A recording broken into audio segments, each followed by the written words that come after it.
Hello students, good afternoon and welcome my science period. I am DM Rokade. Last period हमने start किया था 11 chapter force work and energy. Okay, force work and energy, इसका introduction भी मैंने आपको कराया है. उसके बाद कुछ लर्निंग ऑब्जेक्टिव्स थे जिसके बारे में हम देख रहे थे. तो सबसे पहले हम देख रहे हैं अभी फोर्स. ओके, फोर्स के बारे में हम इंफॉर्मेशन ले रहे हैं. फोर्स बताया था. उसके बाद effects of force. Okay, force can do be use to, कि फोर्स कहाँ कहाँ पे यूज़ होता है ये भी मैंने आपको एक्सप्लेन किया है. और उसके बाद देखिए टाइप्स ऑफ फोर्सेस मैंने आपको बताए थे.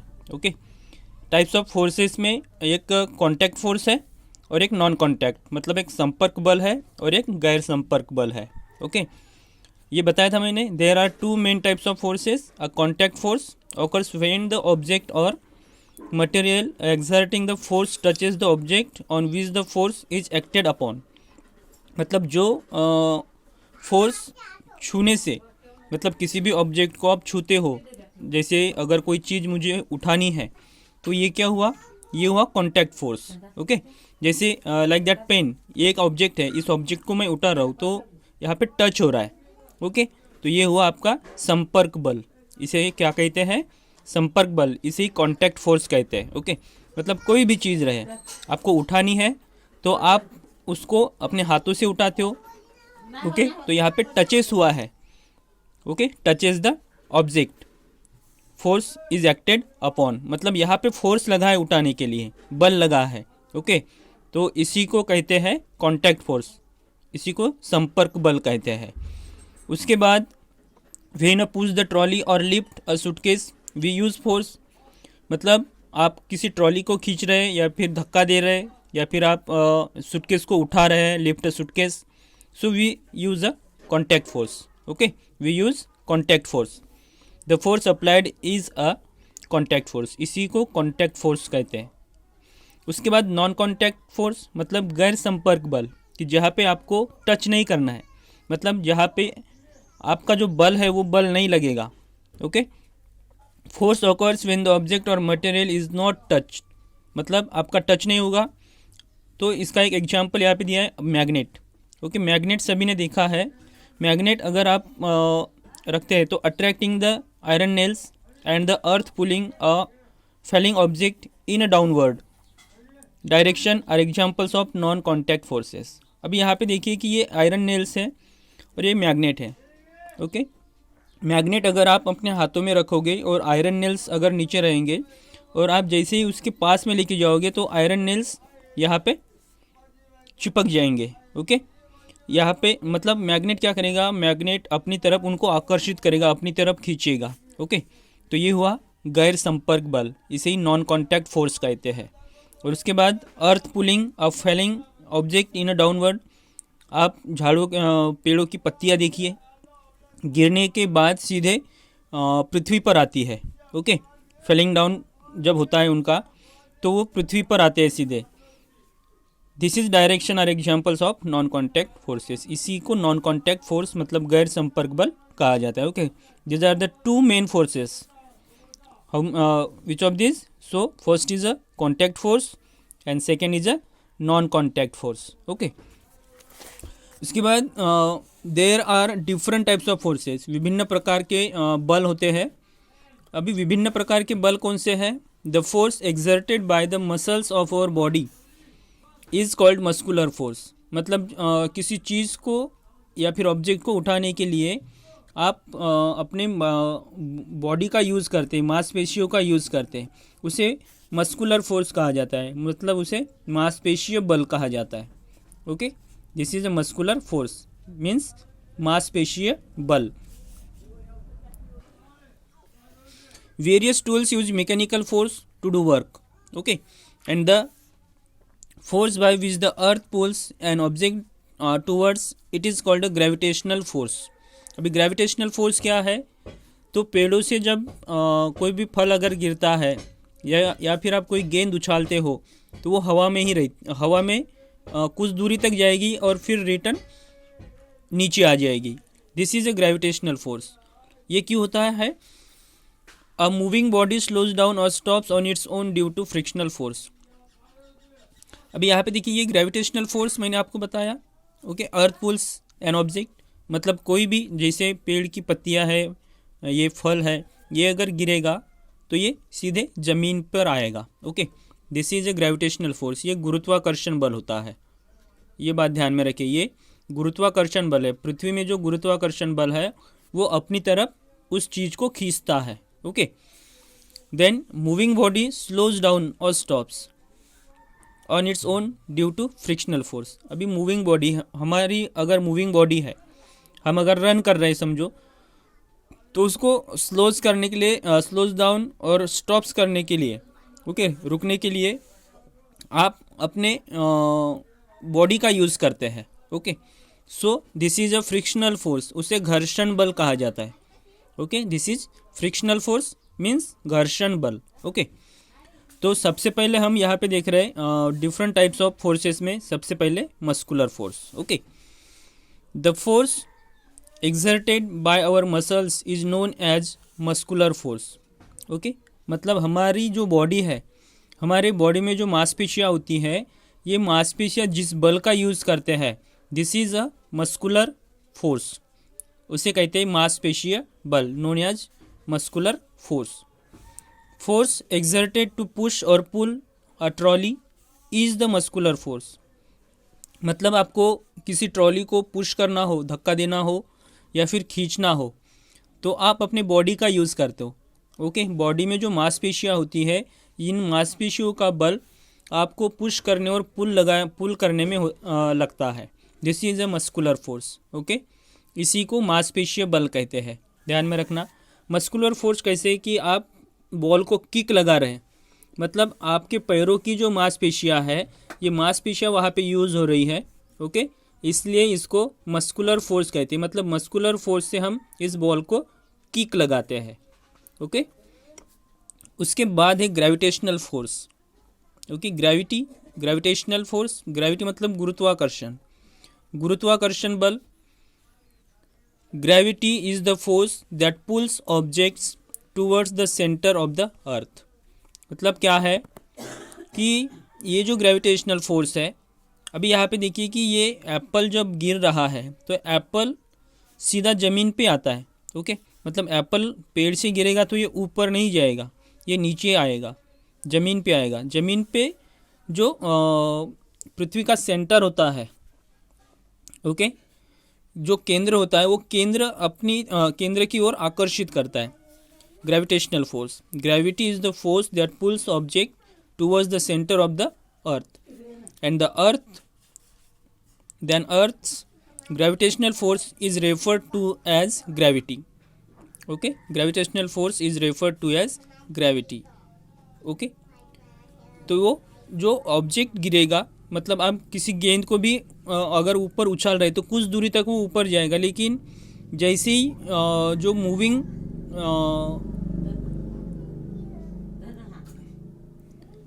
जैसे वो मूव हो रहा है, मूविंग ऑब्जेक्ट है, मूविंग ऑब्जेक्ट कुछ दूरी तक ऊपर जाएगा, और जैसे ही मूविंग ऑब्जेक्ट स्टॉप होने लगेगा तो वो नीचे की तरफ आएगा, तो वो सेंटर ऑफ द अर्थ की तरफ आएगा, okay. This is the gravity, मतलब पृथ्वी में जो ग्रेविटी है, वो ग्रेविटी उस चीज़ को अपनी तरफ खींचता है, okay. Throw a ball up in the air, आप हवा में बॉल को उछाल रहे हैं, okay. Throw a ball up in the air, does it keep moving up और it comes down after some time, मतलब कुछ देर के बाद वो जो बॉल है वो रिटर्न जमीन पर ही आएगा, रिटर्न पृथ्वी पर ही आएगा, okay. Stand on top a building and drop a paper ball, okay. किसी टेरिस पे आप हो, बिल्डिंग पे, और वहाँ से आप अगर पेपर बॉल को अगर ड्रॉप करोगे, वेयर डज इट गो, वो कहाँ जाएगा, ओके। पेपर बॉल जो होता है, पेपर बॉल को आप अगर ड्रॉप करोगे बिल्डिंग से तो वो कहाँ जाएगा, वेयर डज इट गो, सो वो अर्थ पे ही आएगा, ओके। वो अर्थ पे ही आएगा, ज़मीन पे ही आएगा वो, ओके। वो क्यों आता है, this is the gravitational force. पृथ्वी में जो ग्रेविटेशनल फोर्स है उस चीज़ को अपनी तरफ खींचता है, okay. All objects come back to the earth, सभी ऑब्जेक्ट जो होते हैं वो पृथ्वी पर ही वापस आते हैं। This is because the earth has a special force. This is because the earth has a special force called gravity. Okay, ये गुरुत्वाकर्षण है, मतलब पृथ्वी में जो स्पेशल फोर्स है उसी को ग्रेविटी कहते हैं। ओके, गुरुत्वाकर्षण कहते हैं। That is also why you see leaves from a tree falling to the ground and not going up.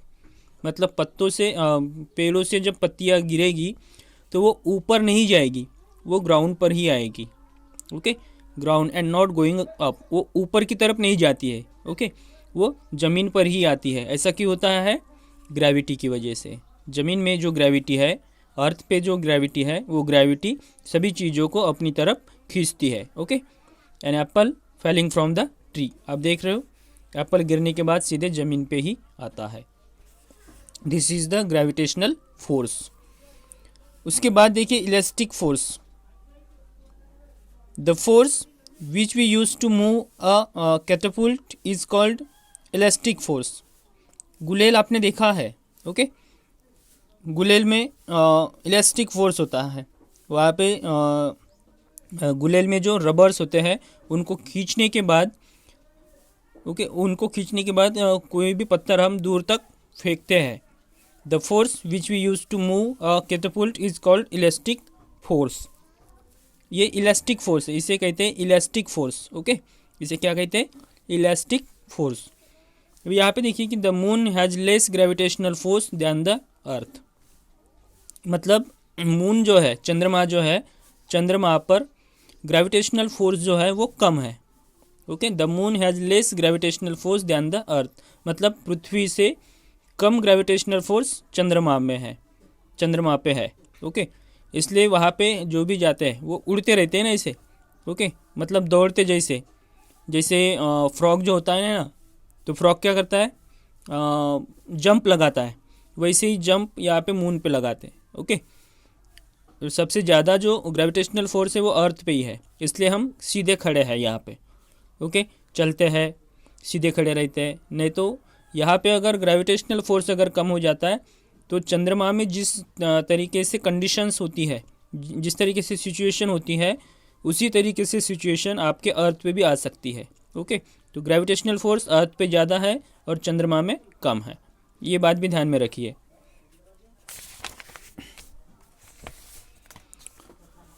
उसके बाद हम देख रहे हैं frictional force. Okay, frictional force देखिए, place a ball on the floor and push it with your finger.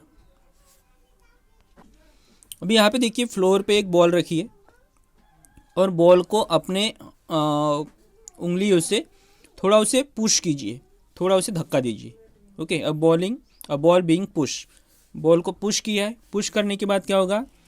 The ball starts moving, मतलब ball चलने लगेगा।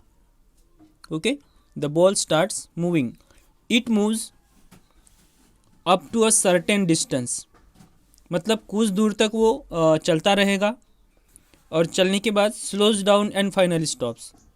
कुछ दूर जाने के बाद वो स्लोज होगा और स्लोज होने के बाद वो फाइनली क्या होगा? स्टॉप्स होगा। Why? This happens because the force of friction acts in the direction opposite to that of the ball. Okay, मतलब ये जो बॉल है, द बॉल स्टॉप्स हो गया। मतलब क्या है कि जो मूविंग फोर्स है, ओके, मूविंग फोर्स है, मूविंग फोर्स कुछ दूर जाने के बाद क्या होगा? वीकर हो जाता है। ओके, मूविंग फोर्स जो है, ये मूविंग फोर्स कुछ दूर जाने के बाद वीक हो जाता है और स्टॉपिंग फोर्स जो होता है वो स्टॉपिंग फोर्स एक्टिव होता है। और स्टॉपिंग फोर्स एक्टिव होने के बाद और मूविंग फोर्स वीक होने के बाद ऑटोमेटिकली आपका बॉल यहाँ पे क्या होगा? स्टॉप्स होगा। Okay, the ball starts moving, it moves up to a certain distance, कुछ दूरी तक वो चलता रहेगा, बाद में स्लोज होगा और स्लोज होने के बाद फाइनली क्या होगा? स्टॉप्स होगा। Okay, this happens because the force of friction acts in the direction opposite to that of the ball. इसी को फ्रिक्शन फोर्स मतलब वो घर्षण बल जो होता है, घर्षण बल यहाँ पे यूज हुआ है। मतलब वो जब फ्लोर को छूते छूते हुए जाएगा ना, तो वो फ्रिक्शन हो रहा है वहाँ पे। Okay, friction is a contact force. Friction contact force है, क्यों है? क्योंकि वो टच होता है इसीलिए। Okay, which acts when two objects move from opposite direction. तो यहाँ पे देखिए कि which acts when two objects move from opposite direction when ever two things rub with each other. मतलब दो ऑब्जेक्ट्स अगर आप एक दूसरे की तरफ अगर फेंक रहे तो क्या होगा? दोनों में फ्रिक्शन होगा, दोनों में घर्षण होगा। ओके, विथ ईच अदर, रब विथ ईच अदर मतलब वो टकरा सकते हैं। A force called friction occurs and heat is generated. मतलब दो ऑब्जेक्ट एक दूसरे के साथ घर्षण होगा उनका फ्रिक्शन होगा, then occurs and heat is generate, और कुछ हीट वहाँ पे जनरेट होगी, तो वो दोनों बॉल को स्टॉप्स करने के लिए काफ़ी है। ओके, अभी यहाँ पे देखिए force which acts when two objects move from opposite direction. Two objects को अगर आप अपोजिट डायरेक्शन में एक दूसरे के अपोजिट अगर फेंक रहे, so whenever two things rub with each other, मतलब दोनों जो है वो दोनों आपस में टकराएंगे। Okay, then a force is called a friction, और यहाँ पे फ्रिक्शन जो होता है, घर्षण बल जो होता है, वो घर्षण बल यहाँ पे यूज़ होता है। So occurs and heat is generated, और यहाँ पे एक हीट जनरेट होगी। ओके, तो आज हम रुकेंगे यहीं पे। आई होप आपको जो मैंने पढ़ाया है वो समझ में आया होगा। अगर कोई कंसेप्ट क्लियर नहीं हो रही है सो मैसेज मी। ओके, और उसके बाद हम नेक्स्ट में देखेंगे बैलेंस एंड अनबैलेंस फोर्सेस, और उसके बाद वर्क। ओके, तो आज हम रुकेंगे यहीं पे। Goodbye, take care.